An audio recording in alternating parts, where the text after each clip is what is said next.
Magandang araw po sa inyo lahat. Ako po si Banat Bay at ito na nga pag-usapan natin ang mga mainit na issue sa lipunan. Pag-usapan natin unang-una ho itong issue po ng bloodbath at saka isang mahinang nilalang.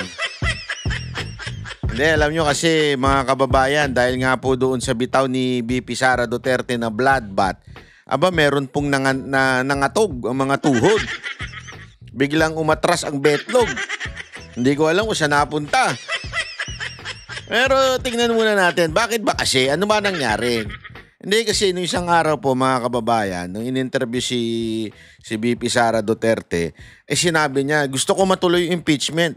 I want bloodbath. Ang dami na doon, ang dami na aning doon. Ayan na. O di ba? Ayan na, dumating na yung ang konteksto pa nito mga kababayan. Kitang-kita natin na ang lakas po ng ni BP Sara Duterte, yung Duterte, talaga nga namang lumalakas at nakita natin na wala na hong natira sa alyansa. Isa na lang, si Lito Lapid na lang. Yung the rest, ayaw nang dumikit kay Marcos kasi napahamak nga sila, natalo sila. Montakin mo yung bata nilang si Abalos.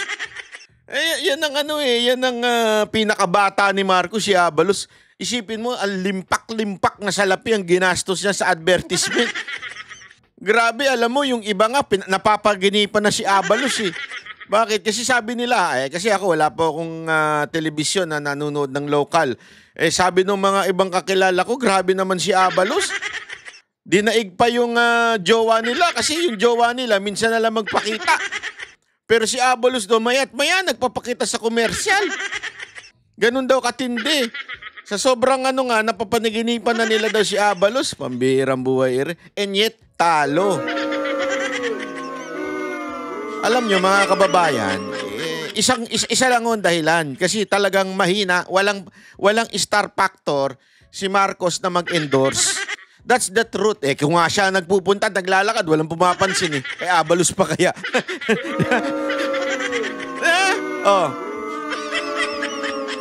And yung impeachment at yung pag-kidnap kay Pangulong Duterte o yung pag-abduct kay Pangulong Duterte, mas lalo pang binagsak ang administrasyon na ito. To the point na yung mismong campaign manager ng alyansa, nilaglag ang mga kasamahan. Ganun na po sila kawatak-watak, ganun na po sila kahinang nilalang.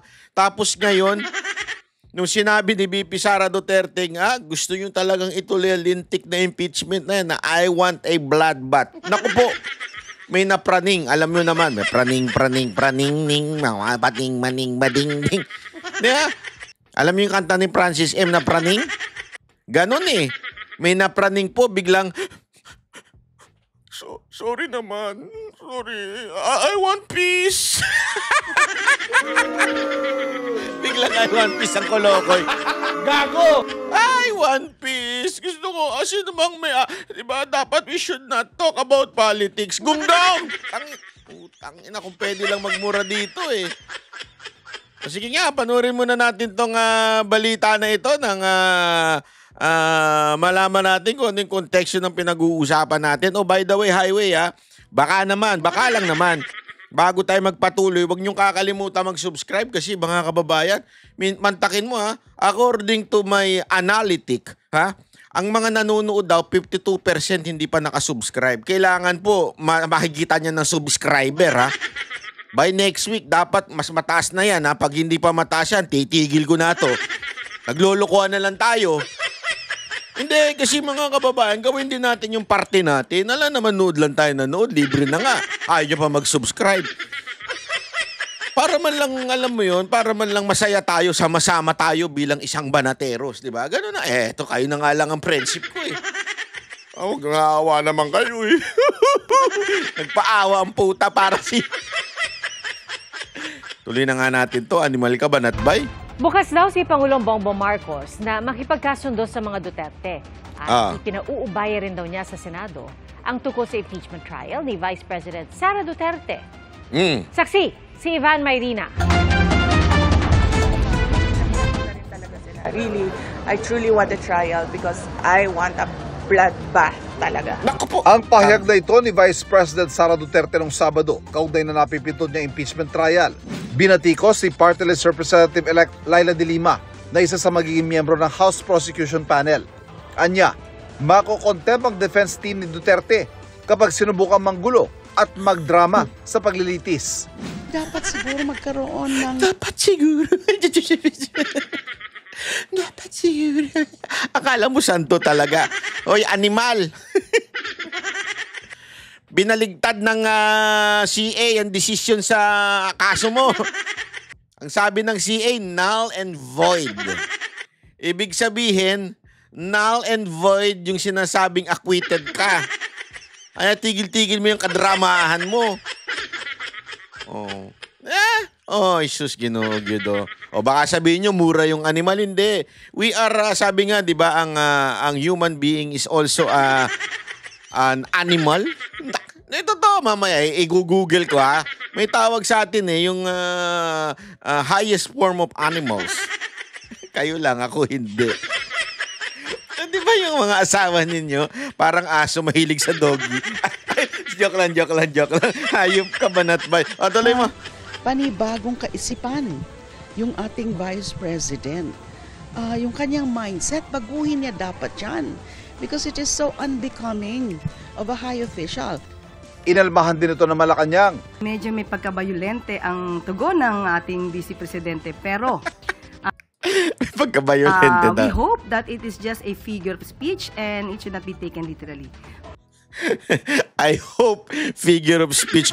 Hindi. Paano mo nasabing figure of speech yun?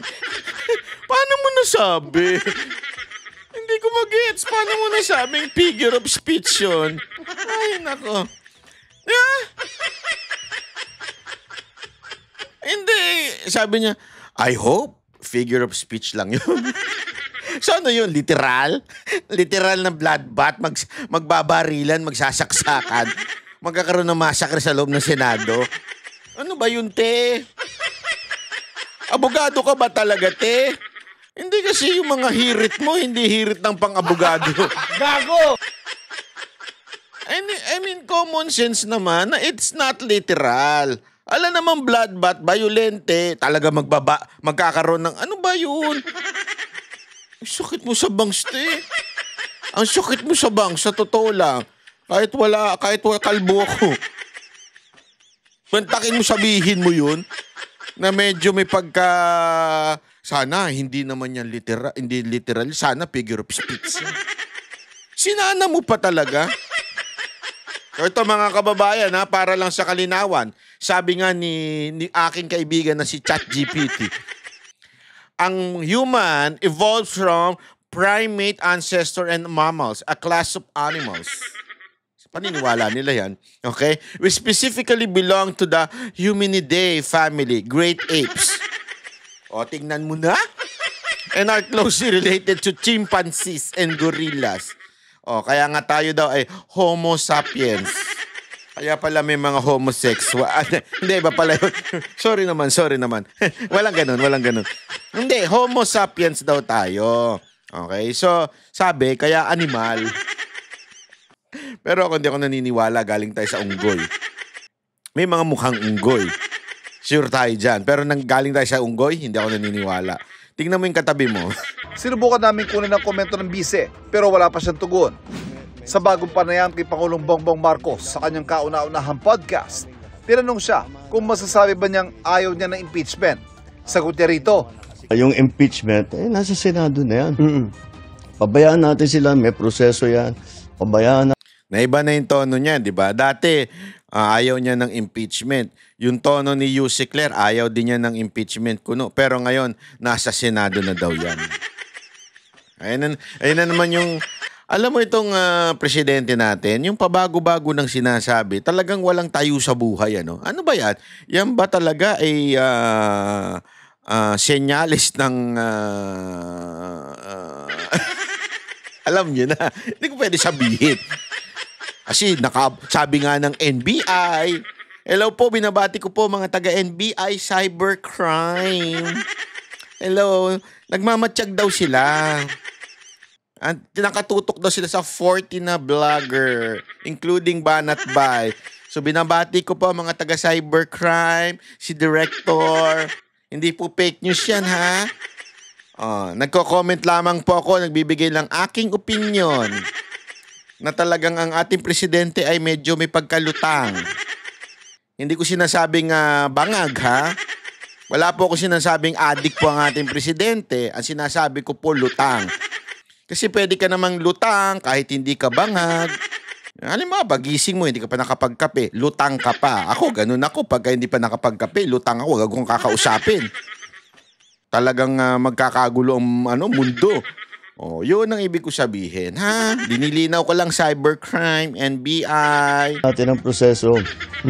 Ako, basta ang nasa isip ko, tapos ng elections, balik sa trabaho. Gawin na natin lahat with the new lessons learned. Bukas din daw ang Pangulo na makipagkasundo sa mga Duterte. Ako ayaw ko ng gulo. Gusto ko. Ayaw mo ng gulo. Ikaw nagsimula ng gulo, Mr. President. Mr. President, ikaw nagsimula ng gulo. Why? Why are you allowing your cousin kung ano-anong ginagawa? Inusig ang mga Duterte. Pina-impeach si BP Sara Duterte. Inuusig kami mga vloggers. Inuusig ang mga kumukontra sa gobyerno. Tapos sasabihin mo, ayaw mo ng gulo? Yung mga nagpahayag ng kanilang saloobin, mga opisyal na nagpahayag ng saloobin, sinuspinde ng DILG, sinuspinde tinanggal ni Tamba. Tapos sasabihin mo, ayaw mo ng gulo? Si Presidente Duterte, anong ginawa ninyo? Sino ba yung mga nag-alis sa kanya, dumukot sa kanya, papabuntang dahig? Sino? Mga tauhan nyo, sir. Hindi ho tauhan ng Kamara yun, hindi ho tauhan ng Senado yun. Tauhan nyo yun, sir. Tapos sasabihin niyo ayaw nyo ng gulo?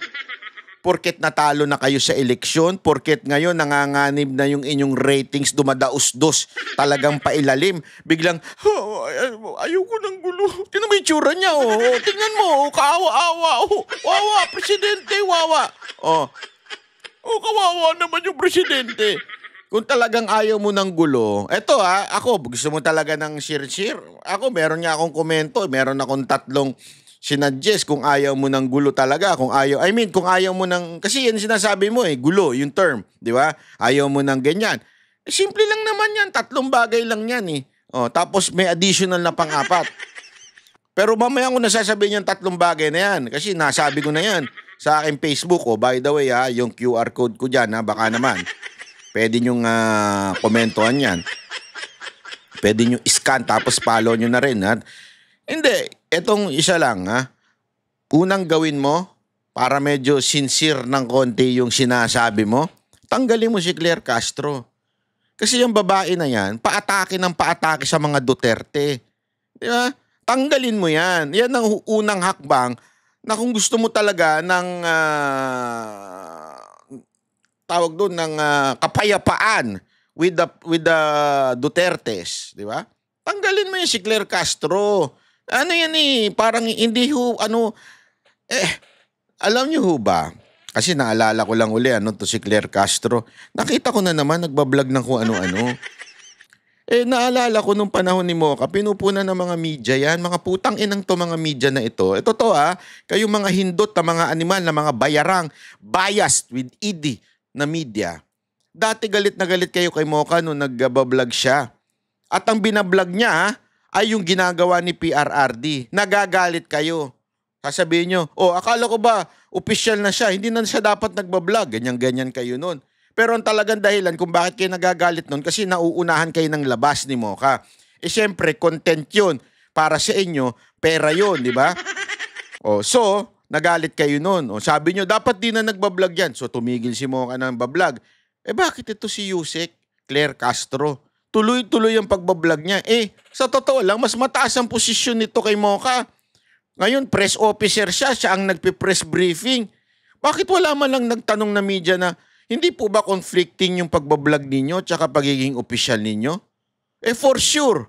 Baka kumikita pa nga yun Yung YouTube niya, malamang sa malamang, monetize yun. The question is, remember, it's a conflict of interest. Why? Anong kanyang position bilang isang press secretary o press officer? Di ba kumuha ng impormasyon galing kay presidente tapos ibibigay sa inyo? So, meron siyang access. Ano bang ginagawa sa vlog? Access din, content. So, ibig sabihin, nagko-conflict yun. Ibig sabihin nun, nauuna siya sa balita kaysa sa inyo. Kaya conflicting yun. Bakit di nyo nirereklamo? Alam ko na, kasi mga putang inang bayaran kayo. Makasundo sa lahat ng tao. Mas maganda, marami na akong kaaway, hindi ko kailangan ng kaaway, kailangan ko kaibigan. Hanggat maaari. Oo nga, wala ka ng kaibigan. Hindi, totoo naman, maawa naman kayo kay Marcos, iniiwan na siya. Gago! Pati mismo, isipin mo, pati mismo yung mga kaibigan niyang kinampanya niya o nung victory party, si Lito Lapid na lang naiwan. Wala na talaga siyang kaibigan. Naintindihan natin yun, mga kababayan, kaya huwag kayo magalit. Normal lang yan. Ang habol ko ay yung stability, peaceful, para magawa namin yung trabaho namin. Tigilan nyo na kasi yung mga Duterte. Gusto nyo ng peaceful, ganito. Tigilan nyo na ang mga Duterte. Sigurado ako magiging... Kasi sinimulan nyo lang naman yan eh. Kung hindi naman po kayo siguro nagsimula at hindi... Ito kasi, Mr. President, sorry. You don't deserve it. Mr. Marcos, kung hindi mo sana pinababayaan itong pinsan mo, wala sanang gulo. Hindi mo kasi alam yung mga nangyayari eh. Ang problema sa iyo eh. Yung pinsan mo, pag hindi niya nakursunadahan, didemanda, patatanggal, kung ano-ano na lang ginagawa, inuusig ang mga Duterte. Hindi lamang po yun. Pati yung mga supporter tulad ni Pastor Kibuloy. Di ba? Sandali, Mr. President, lahat talaga na nakadikit sa mga Duterte, iniisa-isa nila. Kasama na rin ng executive branch doon, mga kapulisan. Inisa-isa ninyo eh. Tapos sasabihin mo na ayaw mo ng gulo. Ako nga, nadamay nga ako eh. Bigla nyo kung pinagkakuno anong demandang walang kakwenta-kwenta ng mga congressman. Bakit? Kasi bumaba na tayo. Totoo, wala akong kakwenta. Kung pwede ko lang sana ma-discuss dito yung details ng pagtatawanan nyo talaga eh. Ako, tatawa ako. Sorry ako natawa eh. Pinipigilan ko talagang humalakhak nung nasa korte ko eh. Kasi sabi ko, ano ba to? Ano ba klaseng demanda ito? Daig pa ng grade 5 ba nagdemanda? Ano ba gano'n na maiisip mo eh? Kaya ako, laging akong bukas sa ganyan. I'm always open to any approach na, alika, magtulungan tayo. Diba? Kahit hindi tayo magkasundo sa polisiya, hindi tayo magkasundo. Gawin yung trabaho pero huwag na tayong nanggugulo. Wala pang tugon dito si Vice President. Huwag na tayo nanggugulo. Kayo nanggugulo. Nananahimik ang Pangulong Duterte sa Hong Kong nung umuwi dito, bigla niyong ginulo. Hindi, alam mo, kasalanan mo talaga ito, Mr. President, Mr. Marcos. Sara Duterte, pero naiparating na raw ito sa kanya, ayon sa Office of the Vice President. Sinagot din ng Pangulo ang sitwasyon ng droga at peace and order, bagay na madalas ipaghambing sa Administrasyong Duterte. Ayon sa Pangulo, hindi maliit na pusher, kundi mga malalaking dealer ang hinahabol nila. Hindi rin daw siya pabor. Asan yun? Malalaki pala, asan yun? Yung totoo, nasan yun? Sa patayan, pagdating sa kampanya kontra droga. At kahit ano pa man daw ang dato sa krimen, ipinag-utusan niya sa pulisya na paigtingin pa ang police visibility para mapanatag ang loob ng mga mamamayan. Gusto mo maayos ang crime? Tanggalin mo si Marbil. Tanggalin mo si Marbil. O baka ipapalit mo si Torre ha? Kasi may balita kami, si Torre daw ipapalit mo. Yan ang pinaka galit na galit ang mga Pilipino kay Torre, tas yan ang ipapalit mo. Pambira ka. Kasi pag ganyan na ginawa mo, obvious na. Obvious talaga.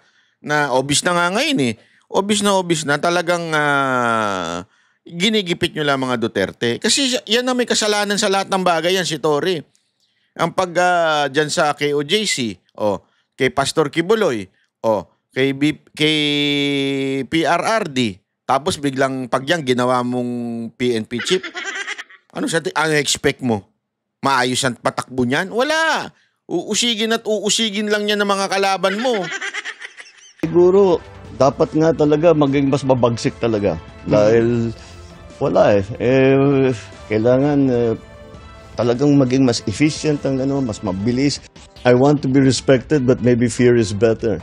Aminado naman ng Pangulo na hindi na Wala mag-respect sa'yo at saka wala rin matatakot sa'yo. Akala mo matatakot mo?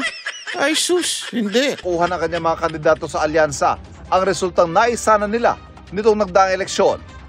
Nagsawa na ang Pilipino sa politika. Sawan-sawa na sa politika. Disappointed ang tao sa service. Hindi. Sawa lang sa inyo. Hindi sa politika. Kasi you cannot remove politics sa ating bansa. Ang politika per se is not bad. Why? Lahat ng nakaupo dyan, politiko It's not bad. It's the way you handle it. It's the way you... Kasi halimbawa, PRRD is also a politician. Pero anong ginawa niya? Nung siya'y naupo, hinayaan niya yung kritisismo ni Robredo.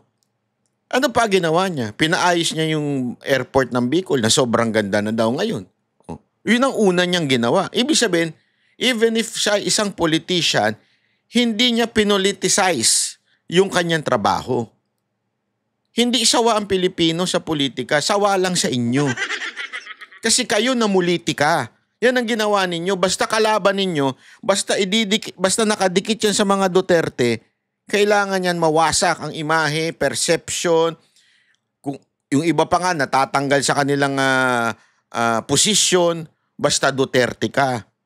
Ito na naman, ginawa ng bata mo si Comelec chairman. Yung dalawang party list. Di ba? Porket hindi pumirma sa impeachment.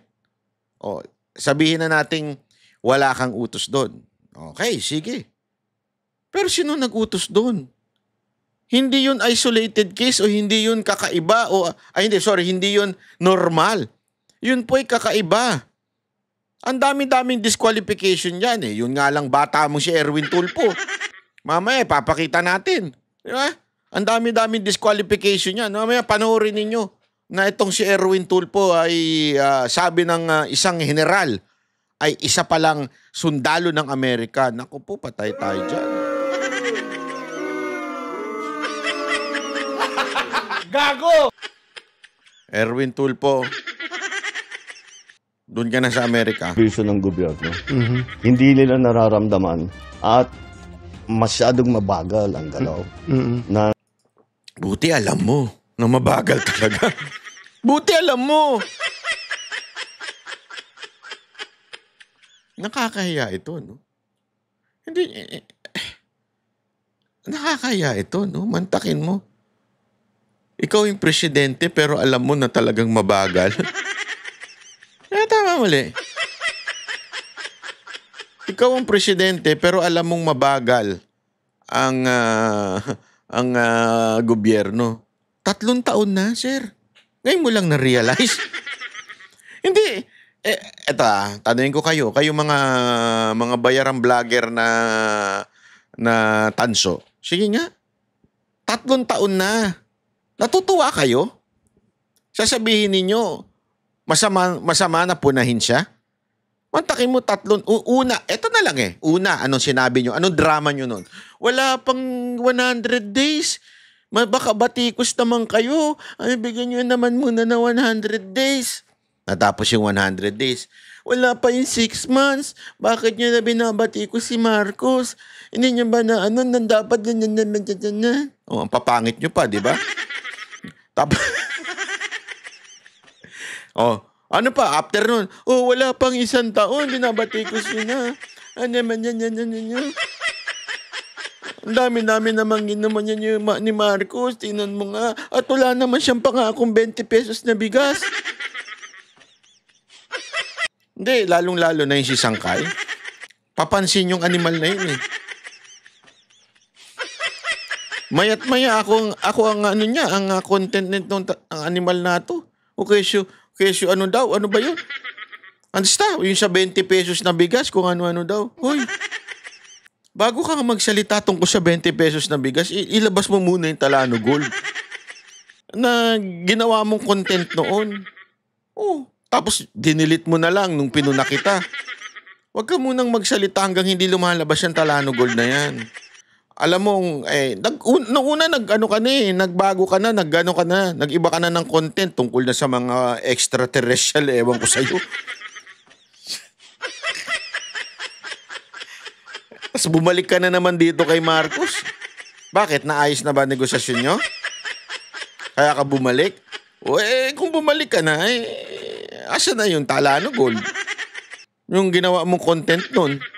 Ang pagbubuo ng mga project na hindi pa nila maramdaman. Nang maupong Pangulo, masyado raw nilang pinagtuunan ng pansin ang mga malalaking proyektong pangmatagalan pero hindi agad ramdam ng tao. Tulad ng pangako niyang 20 pesos kada kilong bigas na inabot ng 3 taon bago na isa katuparan. Pagsiguro ng Pangulo, nakikinig ang Administrasyong Marcos sa hinaingang pangangailangan ng mga Pilipino at hinahanapan daw nila ng solusyon ang mga ito. Para sa GMA Integrated News, ako si Ivan Mayrina, ang inyong... Hinahanapan daw ng solusyon? 3 taon na kayo naghahanap ng solusyon. Ano nangyari, Mr. President? Ganyan ho ba talaga kayo kahina? Abay, tama pala talaga yung sinabi ni PRRD. Mahina talaga kayong nilalang, ano? Kasi pambihira naman, oo. 3 taon kayo nyo palang sasabihin na, nako, kasi hinahananapan na namin ng solusyon. Dapat tigil na ang politika.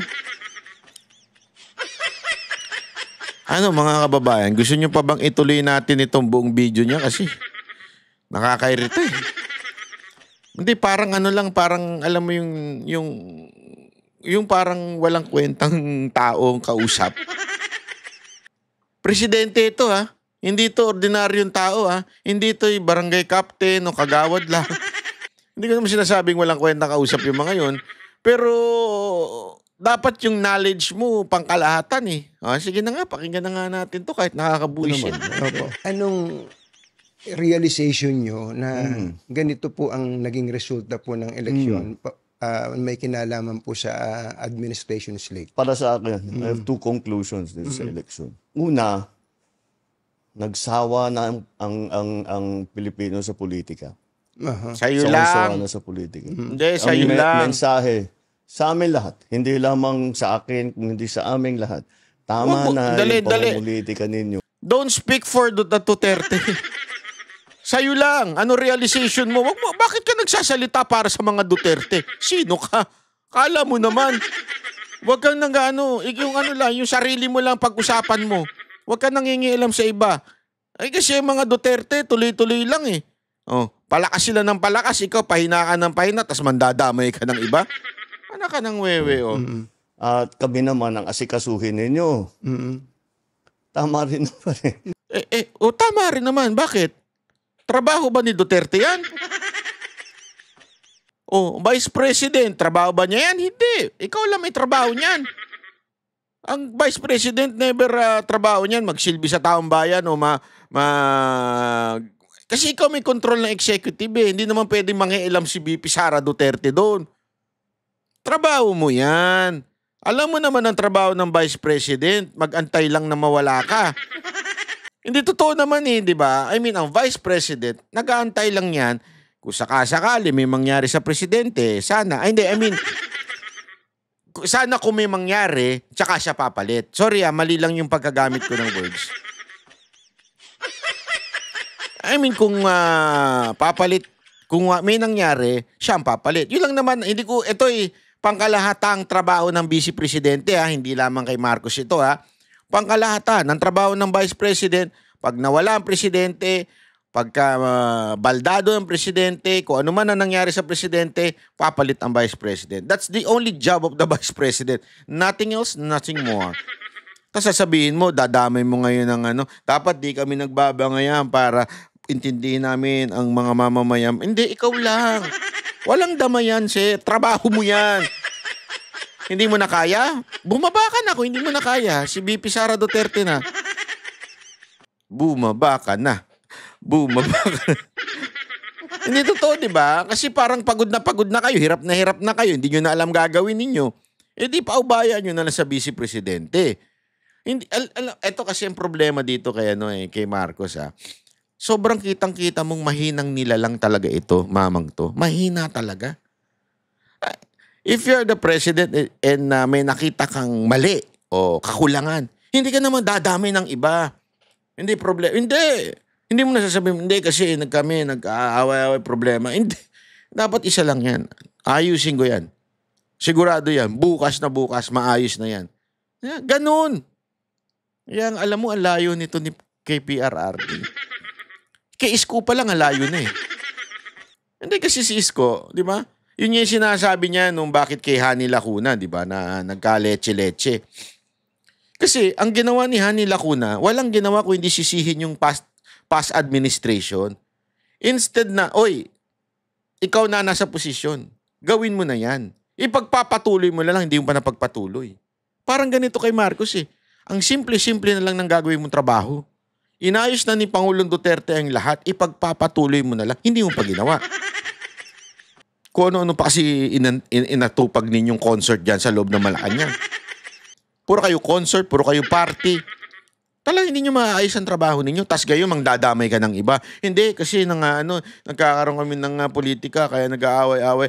Lahat kami dito aayusin. Ikaw lang ang mag-ayos. Ikaw ang magulo. Sa totoo lang, ikaw lang ang magulo. If you're a strong leader, lahat ng nasa baba mo, gagalaw. Ang problema, hindi naman ikaw ang strong leader eh. Halatang merong kang ibang nagdidesisyon. Mismong kapatid mo na nga nagsabi na si Amy, sinasabi niyang mahina ka nila lang. Ayaw lang na niyan diretsuhin. Sinasabi niya ang nagpapatakbo ng gobyerno is ang Romualdez Araneta. Simple na lang yun eh. Ibig sabihin wala kang kwenta. Ibig sabihin mahina ka nila lang. Ibig sabihin wala. Echos ka, ganun. Anak ka ng wewe, oo. Yan naman talaga ang dapat natin ginagawa. Kaya mabuti. Tapos na yung eleksyon. Tama na yung politika. Tama na yung politika. Magtrabaho. Ikaw tumama ka na. Maggawin na natin lahat ng kailangan gawin. So nagsawa ang tao. Ano po yung pangalawa? Yung pangalawa, disappointed ang tao sa serbisyo ng gobyerno. Hindi nila nararamdaman at masyadong mabagal ang galaw ng pagbubuo ng mga project na hindi pa nila maramdaman. Inamin niya talaga ng wedding. Dahil nung bago akong upo, sabi ko ayokong mangyari na business as usual. Opo. Dahil walang mangyayari sa Pilipinas. Hanggang doon na lang tayo. Hindi tayo aalsa. Sabi ko, kailangan natin baguhin ito. Kaya tinignan ko yung malalaking mahihirap na proyekto na long-term ang magiging effect. Yun ang trabahuhin natin. Opo. So, tinatrabaho namin. Kaya ang lalaki, yung mga project na ginawa namin priority, yung mga tourism, yung mga health, yung mga puro malalaki. Health? Tourism? Yung logo? Yun ba? Yung health? Tinanggalan ninyo ng pondo ang PhilHealth? Yun ba ang trabaho? Napakasinungaling nito sobra. Sagad sa butong kasinungalingan nitong taon to. Malaking proyekto. Ang problema sa malalaking proyekto, transportation. Medyo matagal eh. Matagal talaga. Matagal yan. Kahit na super efficient, walang problema, tama, hindi nagka-problema. Matagal talaga yan. Opo. Isipin mo, yung subway, huhukayin mo yung para makadaan yung tren. Matagal yun, matatapos yan. Tapos na ako, matagal na akong tapos. Opo. Pero So, hindi mo na gagawin. Kasi nga, hindi makikredit sa'yo. Anak ka ng wedding talaga, oo. Anak ng wedding. Bakit? Hindi pa pwede. Alam mo ba, tayo na lang ang walang ganyang klaseng mga tren-tren? Wala nga tayong bullet train eh. Alam mo yung ibang mga karatig natin? Wag na nating banggitin ng Japan. Wag na nating banggitin ng Hong Kong. Yung mga Singapore, Malaysia, Thailand, pati Indonesia.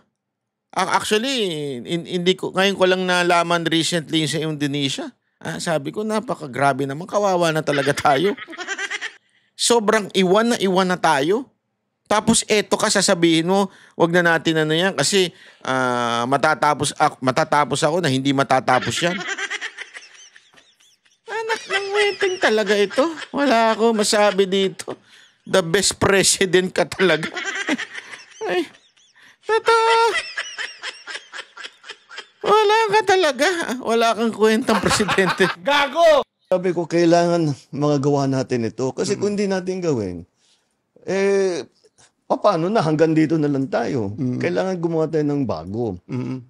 Ang nasa isip ko, may magandang kasabihan, if not us, who? If not now, when? Kailangan gawin na natin. Ngunit, ito talagang na-realize ko, na hindi natin nabigyan ng sapat ng atensyon yung mas maliit na bagay.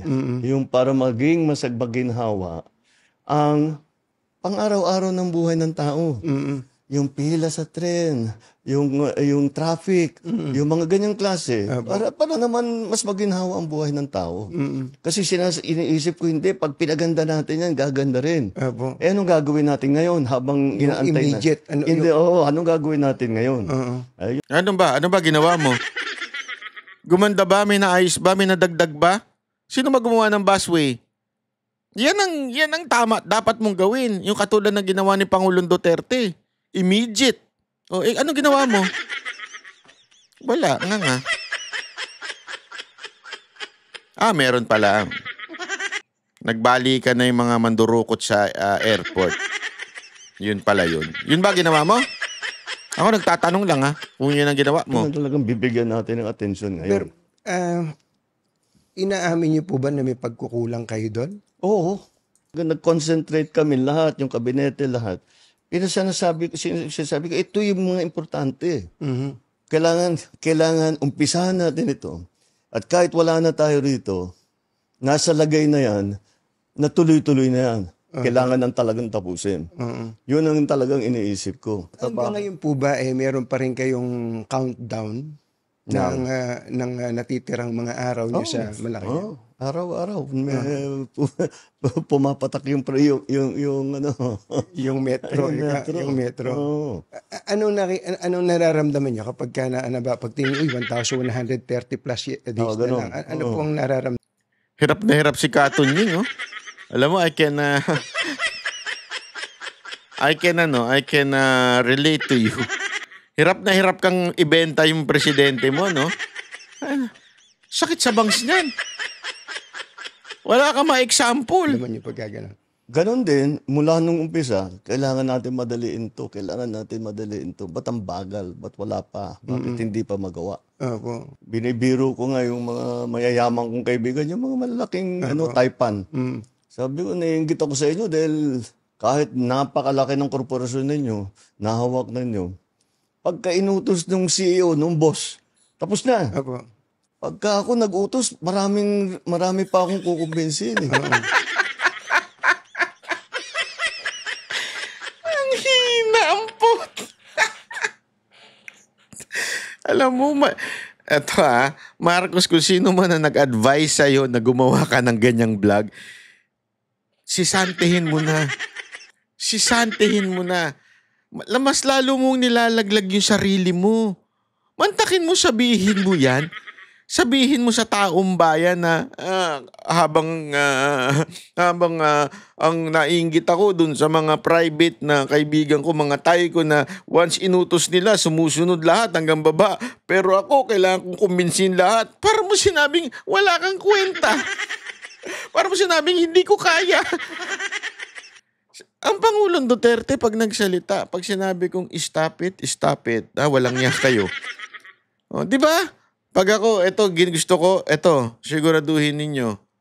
Ganon ang Presidente Duterte. Ikaw, kulang na lang, umiyak ka, magbakaawa ka sa mga sekretary mo.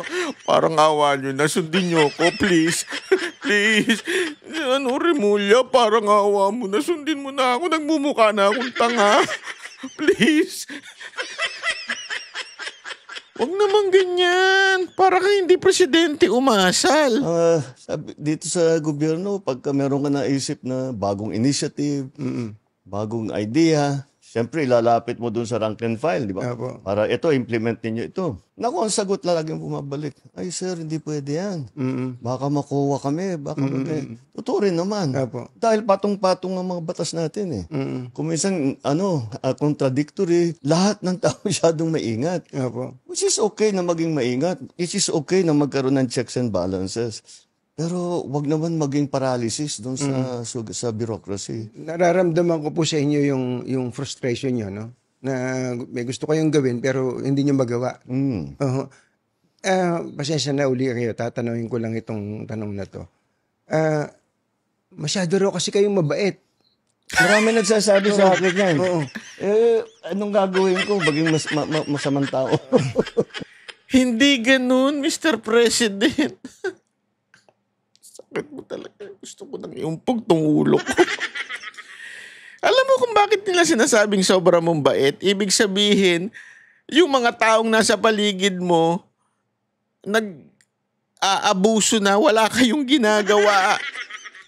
Ang ibig sabihin po, sa madaling salita, masyado kayong mahina. Hindi yung mabait na masamang tao o mabait. Hindi yun. Kaya kayo sinasabihan na mabait kasi wala kayong kwenta. Halimbawa, yung daga, sinabihan mo, yung mabait ha, ingatan mo, sarado niyo yung ating pagkain kasi yung mga mabait dyan. Sinasabi nilang mabait kasi ayaw daw nila ma-offend yung daga. Ewan ko ba yung mga tao, mga Pilipino talaga. Ako, demonyo kayo, mga daga kayo. Alam mo, kwento ko lang nung ako po ay nakatira pa sa mansion. Mansion talaga. Hindi, nung nakatira pa ako dun sa aking pamilya, yung nanay ko lagi sinasabi, ingatan, lagyan nyo ng to, para yung mabait, hindi kagatin yung mga nyo. Mga damit nyo. Tapos sasagot ko naman sa kanya, anong mabait? Yung mabait, kasi tinan nyo, inaano yung mga pagkain natin. Sasabihin ko sa nanay ko, hindi mabait yan, demonyo yan. Kinangat-ngat nga yung mga damit ko. Sasabihin nyo, shh, ingay. Shh, mabait. Pag narinig ka niya, mas lalo kang gagantihan niya. Yung daga, narinig ako.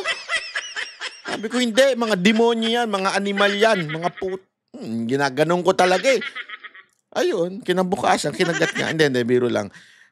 Naintindihan niyo ibig sabihin? Bakit sinasabi yon ng ibang tao yung mabait? It's not to offend eh. Diba? That's the purpose. I mean, exaggerated na yung sa daga. Diba?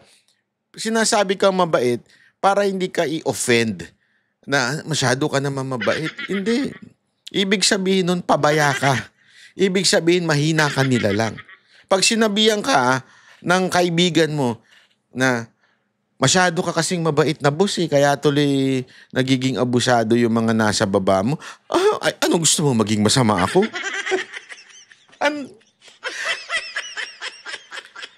No wonder, Bongbong, Bonet, no wonder, kinuha mo si Claire Castro. Pareho kayo ng utak. Ang ibig sabihin ng mabait, mahina ka, nila lang, wala kang ginagawa at pinababayaan mo yung mga umaabuso sa gobyerno. Ganon! Gago!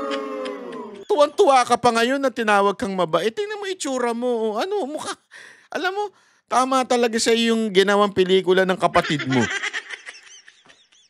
Tama talaga yung ginawa niya ng kapatid mo na tinalakan ka ng tatay mo noon.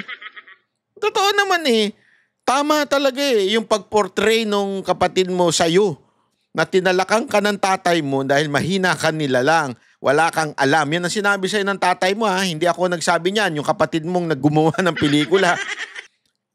Hindi ko naman mababago yung ugali ko. Pero siguro dapat nga talaga maging mas mabagsik talaga. Dahil wala kailangan talagang maging mas efficient ang mas mabilis ang pagdating. Kasama na siguro yan sa eleksyon namin dito sa naging eleksyon na nakaraan. Pasensya na kayo uli.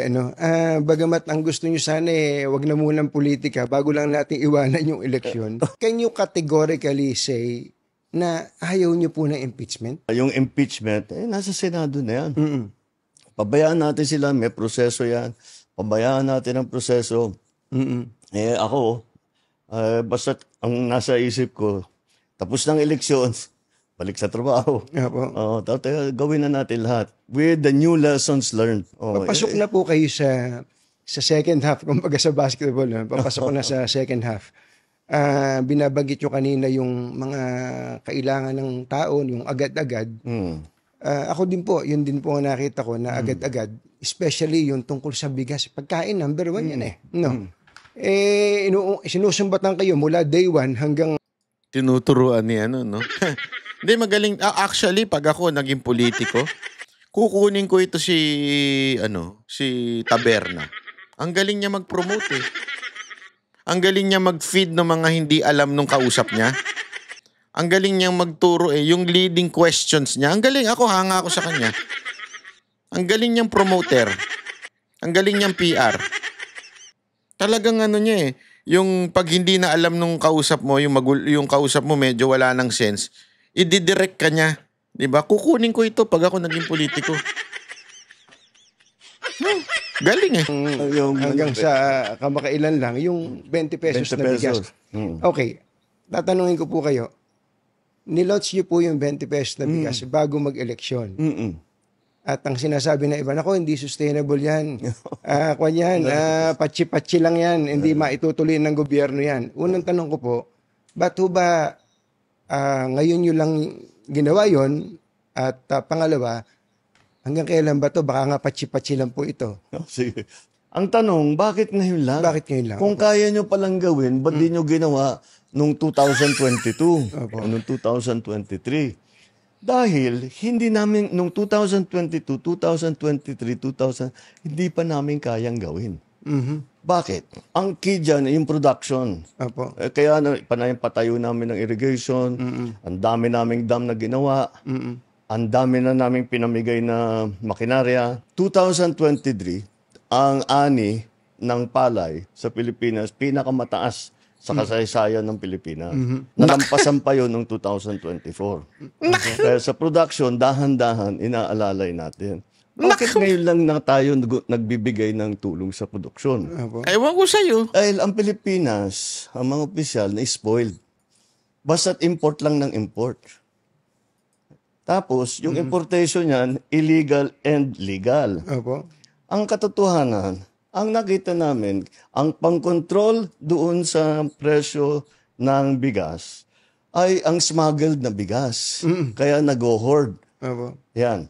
Ang una na, kung titignan ninyo, ang isa sa una namin ginawa, nag-raid kami ng mga warehouse.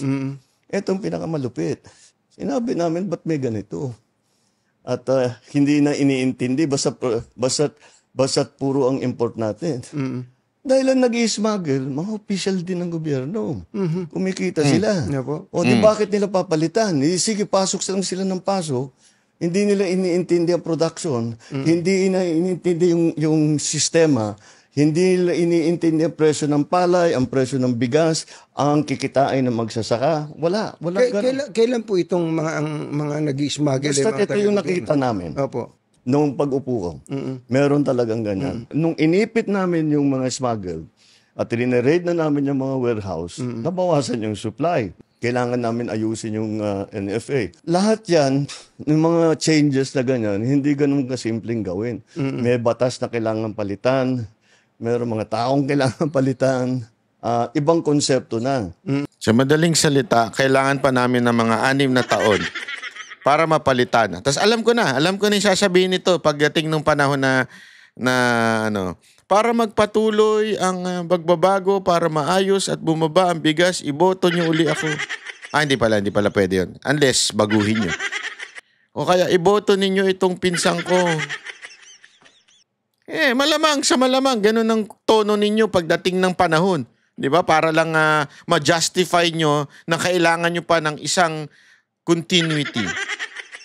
Hindi niyo pwede kasi gamitin yung continuity dahil yan, ginamit mo na yan nun kay Duterte, continuity. Nag-continue ba? Hindi. Ang layo mo. So, ngayon lang namin nabuo lahat. Mr. President, ang isa pa pong importante sa tao, kalusugan, di po ba? Galing mag-bat in ni ano, no? Hindi, ang galing. Sa totoo lang, idol ko talaga to siya. Si Taberna. Hindi na masagot na maayos ni Marcos yung tungkol sa bigas eh. So, sinegue niya na. Ikat niya na kasi, sandali, baka mamaya madulas ka pa sa kung ano-ano. Kasi dito, sinasabi na ni Marcos yung tungkol sa bigas na ang may mga kasalanan, public official din. Yung mga nag-i-import daw, mga smuggler, mga public official din. Kung ikaw ay tunay, sorry, hindi naman pala tunay. Tunay naman pala to si... Kung ikaw ay hindi... Andali. Ayoko. Kung ikaw ay independent na reporter o kaya nagtatanong sa Pangulo, ang dapat mong sundan, Mr. President, anong ginagawa ninyo? Bakit inabot kayo ng 3 taon at hindi ninyo ipinakulong yung mga smuggler? Sabi mo, public official, ba't hindi mo kinundina, hindi mo tinanggal, hindi mo anong ginawa mo dito sa mga public official na sinasabi mo ay involved sa smuggling? Di ba? Kung ikaw ay isang independent na reporter or di kaya anchor, yun ang itatanong mo. Ifa-follow up question mo, hindi. Ano tinanong niya? Sabi siguro ni Anthony Taberna. Sabi to. Baka palitan natin. O sige, PhilHealth. PhilHealth. Yung tungkol naman sa health. Maano nyo sa health? Meron naman ng kung anong nahihingi ang mga tao. Pero pagpunta nyo sa ospital, lalo sa public hospital, ang hahaba pa rin ng pila. Yun ang problema. Hindi po ba ang haba ng pila? Tapos yung mga tao, parang hindi pa rin nila alam na meron palang mga... Anthony Taberna, nalulunok mo na ganyan ang amo mo? Alam mo eh. Hindi ako sorry I'm a bit disappointed with people like this. Matalino sana to si Anthony Taberna. Ako, walang biro Lumaki ako sa 2x2. Alam niyo yung 2x2 na programa niya? Sa DCMM pa. Lumaki ako. Bata pa lang ako noon. Pinakikinggan ko na yan. Sa radyo pa lang, pinakikinggan ko na. Matalino itong maman to. Hindi ko maintindihan kung paano mo nalulunok na sumipsip dyan kay Marcos na alam mo na wala naman nagagawa sa Pilipinas. Hindi ako, nagtatanong lang ako, Anthony Taberna. This is a serious question. Paano mo nagagawang sumipsip dyan? Nasisira yung credibility mo, honestly. Sirang-sira. Kasi wala sigurong matinong media o matinong media personality na hindi alam na mahina talaga si Marcos. Alam yan, sigurado ako ng mga kaibigan mo. Alam yan. At alam din nila kung ano yung ginagawa mo. At alam ko, sigurado, kung anong nasa utak ng mga kaibigan mo. Kung bakit mo ginagawa yan. Alam nating lahat yan. Pero paano ako, ang question ko na lang dun, paano mo nalulunok yun? Ako hindi ko kayang lunukin yung ganyan honestly. Hindi ko kayang lunukin yung ganyang klaseng para lang whatever. Ayoko na lang magsalita. Pero paano mo na yan? Di ba? Ako po, sabi ko nga sa inyo, pag ako may nakitang hindi maganda, kahit kaalyado, na binabanatan ko Dami nga nagagalit Banat bay, wag mo nang tirahin niya kasi ganito yan.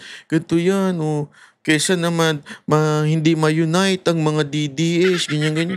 Hindi If we are fighting for the truth, justice, let's fight for it. No matter what color, no matter what, kung sino yung tatamaang tao. Kasi hindi naman ang pinaglalaban natin ay yung tao. Ang pinaglalaban natin yung katarungan. Yung pinaglalaban natin, yung kaayusan ng bayan natin. Kung sino magdudulot ng kaayusan sa bayan natin, yun ang ating susuportahan.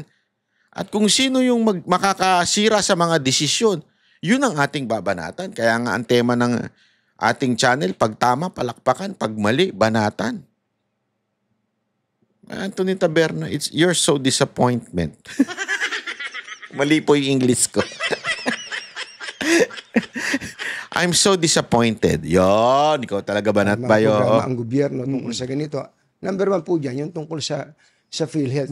Ano ba pwede natin gawin sa PhilHealth para wala na talaga halos babayaran ng mga tao sa Pangasinan Hospital? Malapit na tayo doon. Opo. Malapit na tayo doon.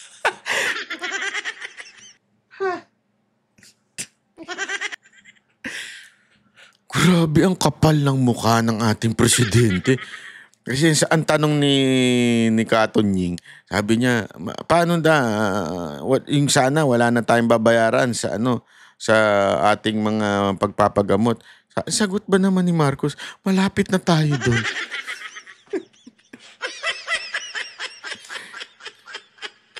Sige nga, ipaliwanag niyo nga yan. Anong malapit na tayo doon? Mismo nga ang Supreme Court nakaranas, ilang % lang. Wala, I think less than, as far as I remember, less than 10% lang ang kinover daw ng PhilHealth. Nakalimutan ko na nga exact amount exact percentage Sobrang baba. Tapos sasabihin mo ngayon na malapit na tayo. Naglulukuhan na lang kayo Magtagay na kayo dyan ng alak. Kaya biso, mga ganun. Makalan, ganyan.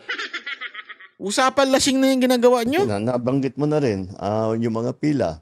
Nakapunta na ako sa ospital, 200 ng tao nakahilera. Grabe, ano? Oo, 2 oras bago nila maibigay yung papeles nila. Digitalization lang ang sagot dyan. Dahil pinaparami talaga natin ang member, pinaparami na talaga yung binibigyan ng benepisyo. Hindi na pwedeng kinakamay. Kailangan talaga nasa computer na Kaya yun ang unang ginagawa nitong si Dr. Mercado na namumuno ng PhilHealth ay inaayos niya na mabuti yun. Pangalawa, dumalaki ang benepisyo na binibigay ng PhilHealth mula noong 2022 at mas malaki na ang ibinabayad. Mas marami ng serbisyo.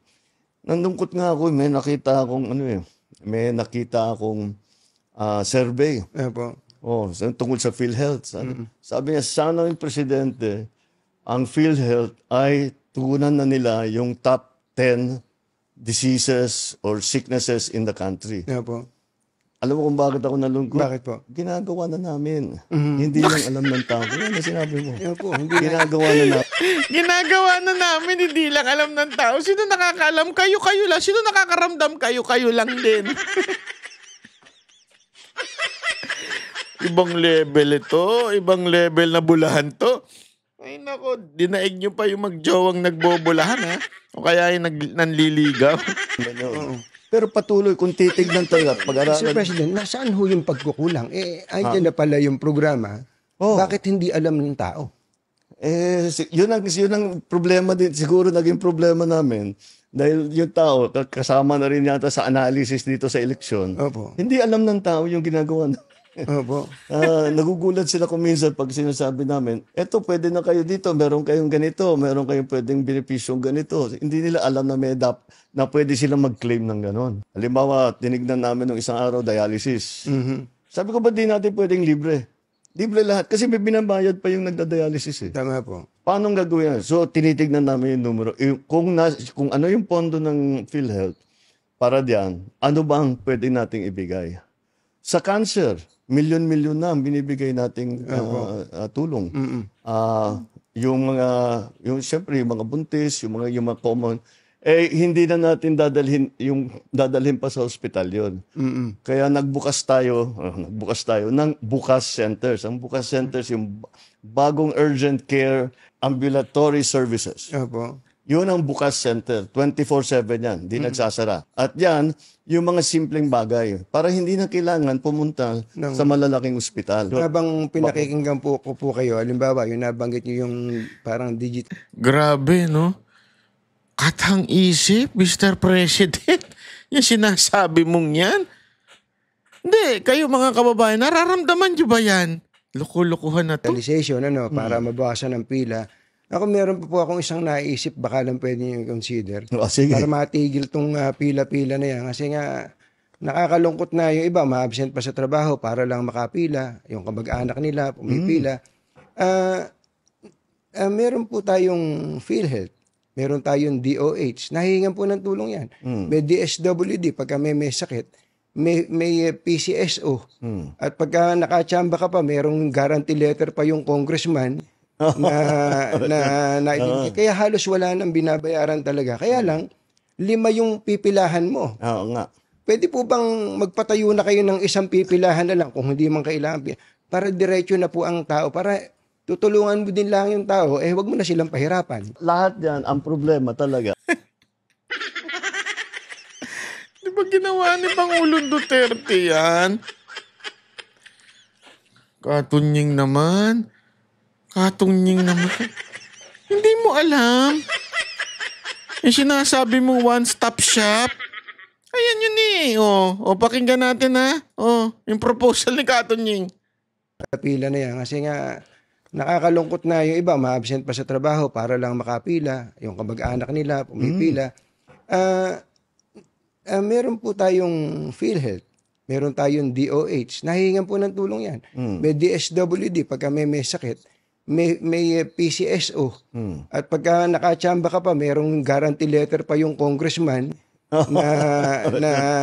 kaya halos wala nang binabayaran talaga. Kaya lang, 5 yung pipilahan mo. Oo nga. Pwede po bang magpatayo na kayo ng isang pipilahan na lang kung hindi man kailangan? Para diretso na po ang tao. Para tutulungan mo din lang yung tao, wag mo na silang pahirapan. Lahat yan, ang problema talaga. Old style ang ginagawa eh. Grabe, no? Hindi niya alam na may ganun na. Noong panahon ni Pangulong Duterte, yan yung ngay malasakit center eh. Andyan lahat eh, one-stop shop. Lahat ng hihingan mo nandun na. Ewan ko sa inyo. Ayoko na to. Parang tanga lang usapan na to. Sa totoo lang, parang tanga yung usapan. Nakakasira lang ng araw. Sorry pero mga kababayan, ano to, gaguhan? Ano usapang gaguhan?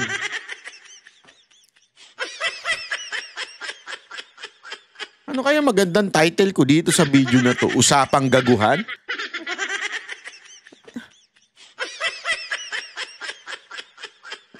Kung hindi nagawa na, yung hindi pa nagagawa, sasabihin nagawa na.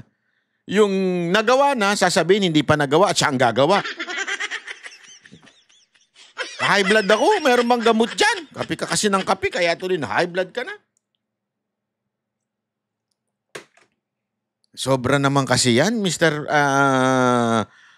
Katunyik yan, tsaka Bongbong.